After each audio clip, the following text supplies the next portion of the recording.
Hey everybody, it's Shelby from Stang Books, and this is October 1st. It's the fall. I don't really count September, because in California, there's no way you're getting fall in September. So, October, there's a possibility that maybe I will maybe on, if I cross my fingers and pray hard enough, get fall.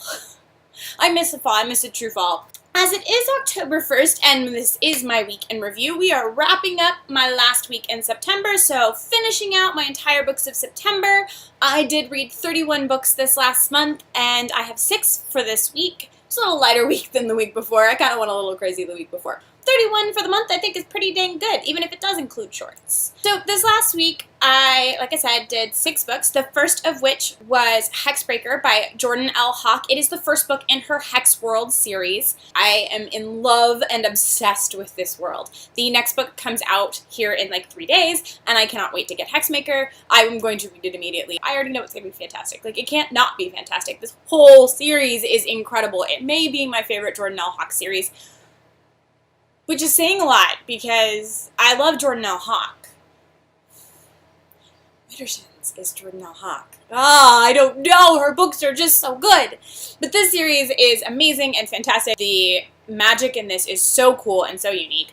Basically, the structure of magic in this world is that you have witches and you have familiars. And familiars are born unbonded, and they go through life looking for their witch. And when they meet their witch, they know instantly that that is their witch. Well, the problem for familiars is they can be forced to bond with a witch that's not their witch, and it will not amplify that witch's power as much as if it was their witch, but it does give them an amplification of their powers. Most familiars instead choose to remain with the Metropolitan Witch Police. There are 2 divisions of the police in this world. You have the Metropolitan Witch Police that are witches and familiars, and then you have your regular cops.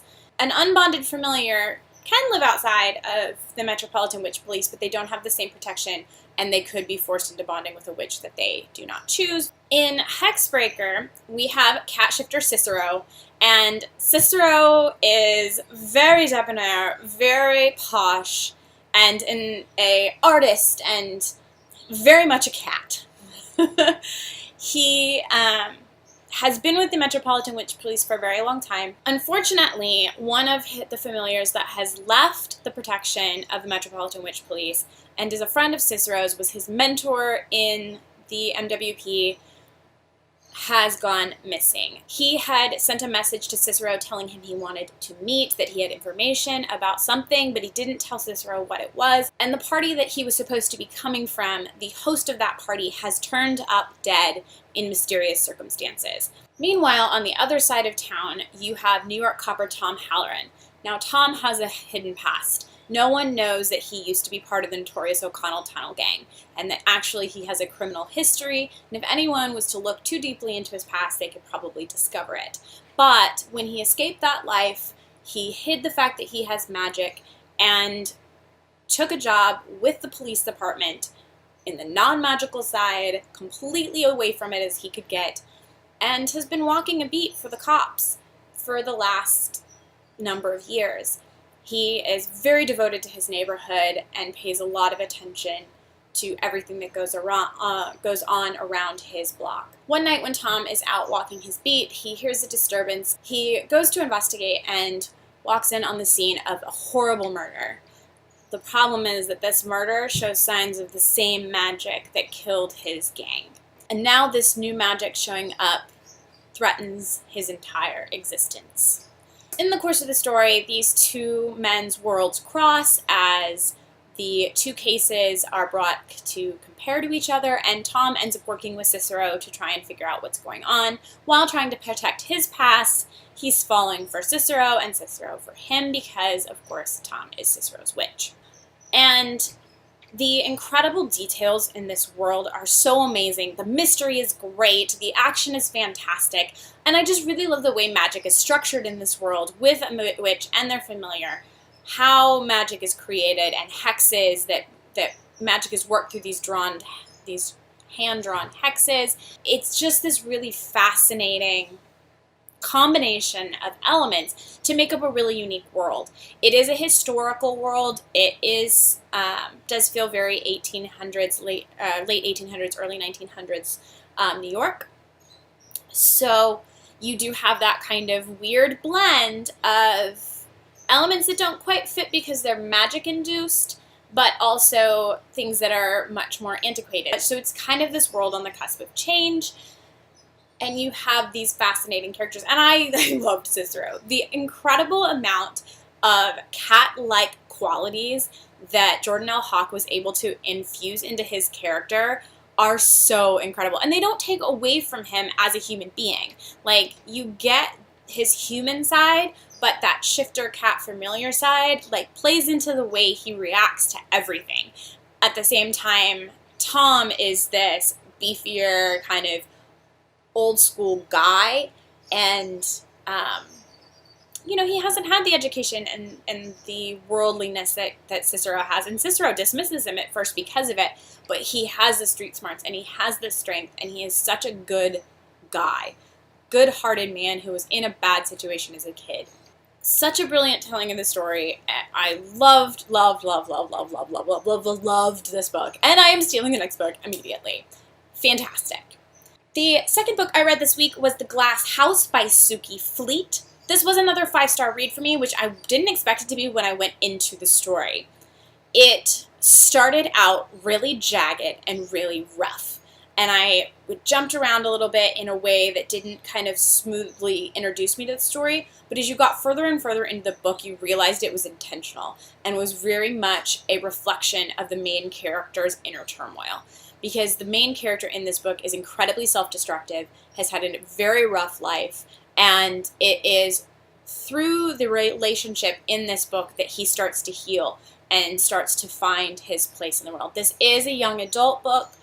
It has a very strong message and is just really, really lovely. So in this story, Sasha has basically been abandoned by his mother, been thrown on his older sister, to live with her, and he has really shut down to most of the world. He is in high school, finishing up his schooling, and the only thing that brings him any joy at all is when he loses himself in sculpture, and his medium of choice is broken glass. On the other side, you have Thomas, and Thomas is incredibly shy, doesn't have a lot of friends himself, but he is drawn to Sasha and keeps trying to reach out to Sasha in any way that he can think of. Sasha, of course, rebuffs all of them, but Thomas's tenacity does ultimately lead to a shaky friendship beginning between these two boys.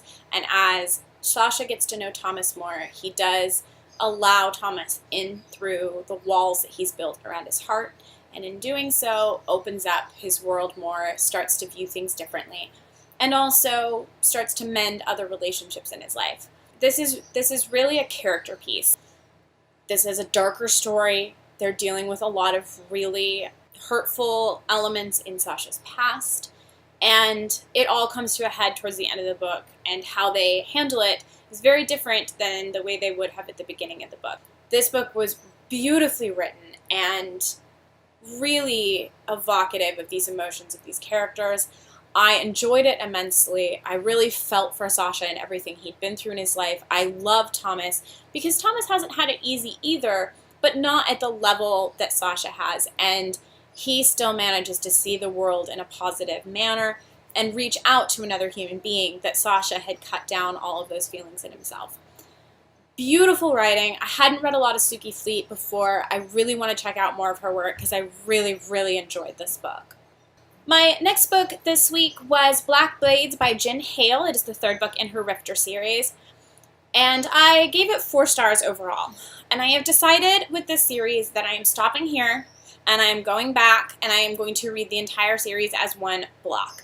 Because I have been reading this series over the last couple years with lots of time in between the books, and it's very problematic for my liking and understanding of this series. There is a lot of jumping around in time. There is a lot of jumping back and forth between different names for characters because of where they are in that timeline, and their main characters are in different time periods but know each other in different ways, and there's different worlds. It just is very hard to follow the way I've been reading it. This book is the first book that kind of starts to pull everything back together, all these weird, disconnected moments that we've read of in the first 2 books, where I went, oh, okay, that makes a little bit more sense, but I am not still 100% that I know exactly what's going on. Each of these books is only about 100 to 150 pages, and there are 3 editions that have been released that are the first 3 books, 1 through 3, and then 4 through 7, and then 8 through 10. And I think what I'm going to do is, at the point that I decide to read the Rifter 4 through 7 book, The Holy Road, I'm going to go back and read Rifter 1 through 3. Broken up like this, it's hard to follow.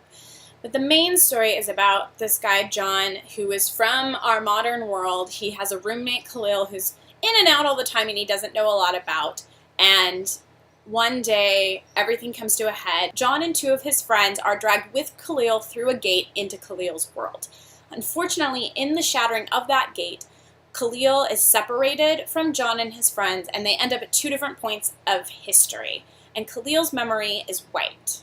He doesn't remember anything about what was going on previously. This story is told in these disjointed moments, switching back and forth between the 2 perspectives, and you're not really ever sure exactly what's going on until book 3, things start to come back together. So, again, I enjoyed the reading in this book, but I think I would enjoy the series more if I read it as a whole. So, until then, I gave it 4 stars. I'm curious to see if I change my rating reading it all as one group instead of broken up over 2 years. Because I read the first book in this series, it's been 2 years. I read the first book in this series June 13th, 2014.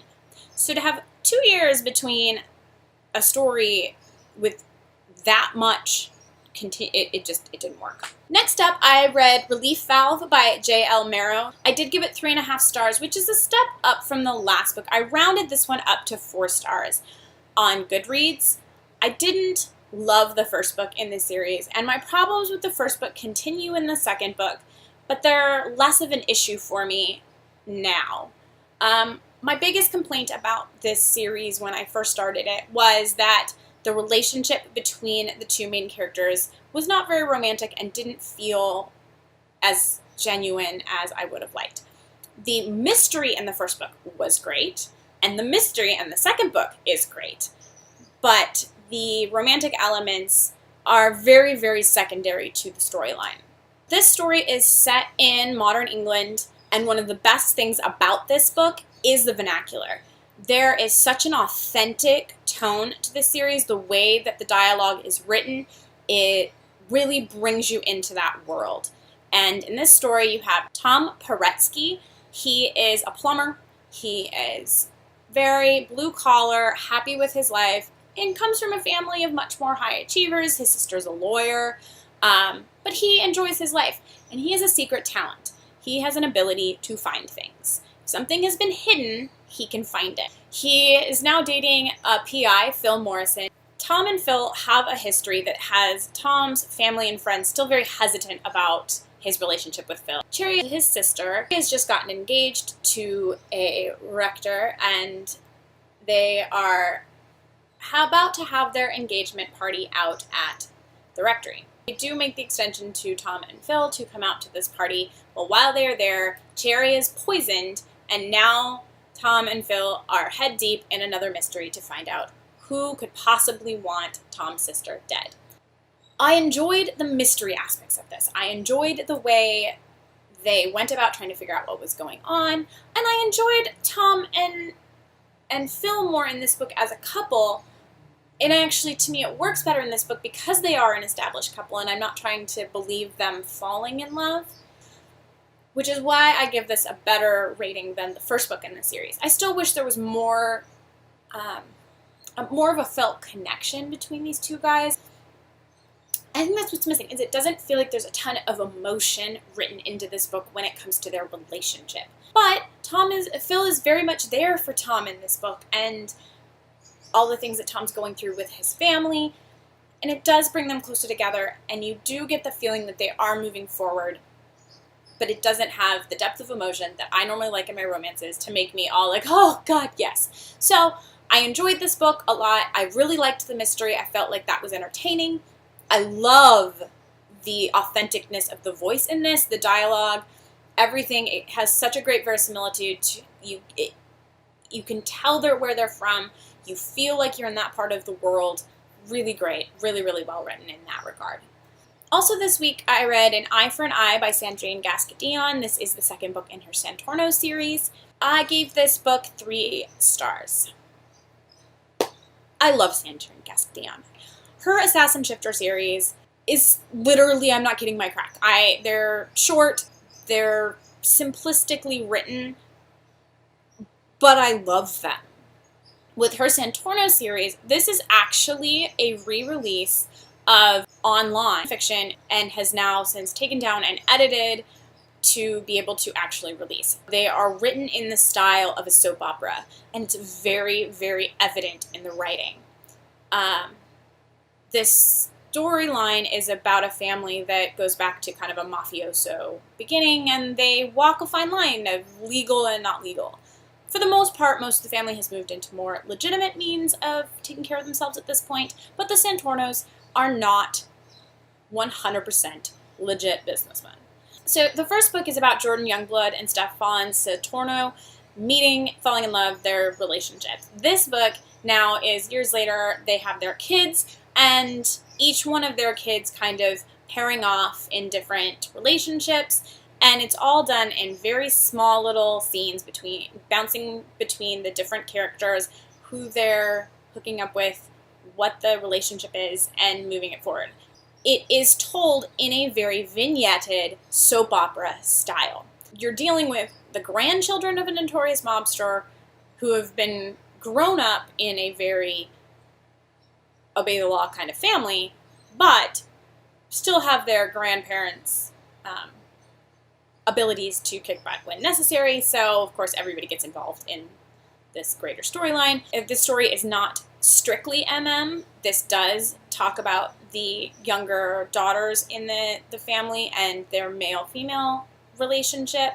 But really, the only one of the relationships that really felt organic and touched me in any way was Heath and Caleb. Heath being the son of Stefan and Jordan, and his boyfriend Caleb. There was not more to their relationship to what was going on with Heath at the time and led him to finally letting Caleb into his life.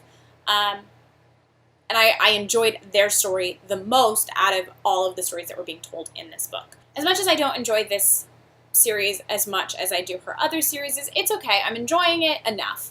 And I will continue to read it because I am curious to see kind of what she did with it. And I do know that this was written originally before she wrote her Assassin Shifter series. So it's understandable that her writing style has changed over time and gotten more enjoyable, really. She's learned to tell a story better. And I know that a lot of the editing done on these books wasn't so much writing new material as just cleaning up the old material so that it was publishable. The actual story structure didn't change in the publication of this series. My last book this week, and I started with a fantastic one and I ended with a fantastic one because they were two both highly anticipated reads for me. The last one I read this week was A Gentleman's Position by K.J. Charles. It is the third book in her Society of Gentlemen series, and oh my god, tears and tears and tears for days because it's amazing and touching and lovely and beautiful. Everything I wanted this book to be. I knew this book was going to be amazing and that these two were going to be two of my favorite characters ever, and I was right. So right. For those of you who didn't see one of my earlier reviews about the second book in this series, this is set in the late 1800s in London, and you have Lord Richard Vane, who forever has been the guiding soul behind a group of his friends that have all come together because they are all gay. As a lord and as the one in charge, he has set up a whole network of things to be able to keep them safe and be able to indulge in the lifestyle that they are drawn to. Part of what allows this to be successful is Lord Richard's valet and fixer of anything and everything he could ever be asked to take care of, David Cyprian. Now, Cyprian is coveted around town as a valet. Cyprian grew up in the lower stews of London and has no problem with walking on the dark side of the line if that's what it takes to get anything done that he needs to for his master. Well, of course, both men have been yearning for each other for years, and neither one has been willing or able to cross that line between gentleman and servant. Both sides are worried about what it would mean for them to reach for the object of their desire. A lot of the threads from past books, everything kind of comes to a head in this book, and the whole group is confronted with the potential ruin of the world they've created for themselves. And the only man they can turn to save everything is Cyprian. Loved this. Loved this. So much emotion between Richard and David. So much of the struggle of trying to figure out how to navigate in a world that is set up and divided by classism. And you do not step out of your box. And you do not step out of where society has placed you. You are meant to be what you are, and that is it.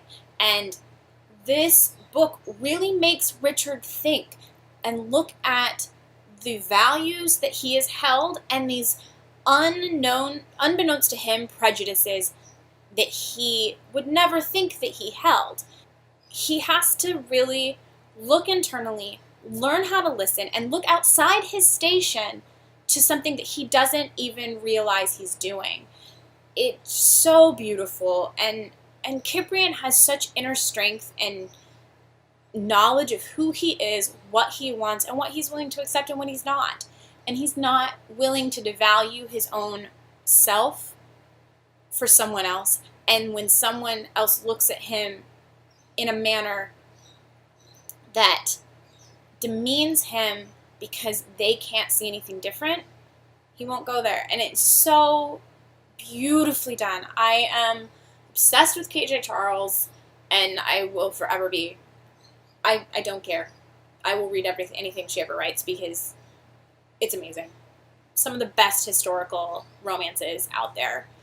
Just so good, so true to the time period, such quality of character. Really, really, really fantastic writing.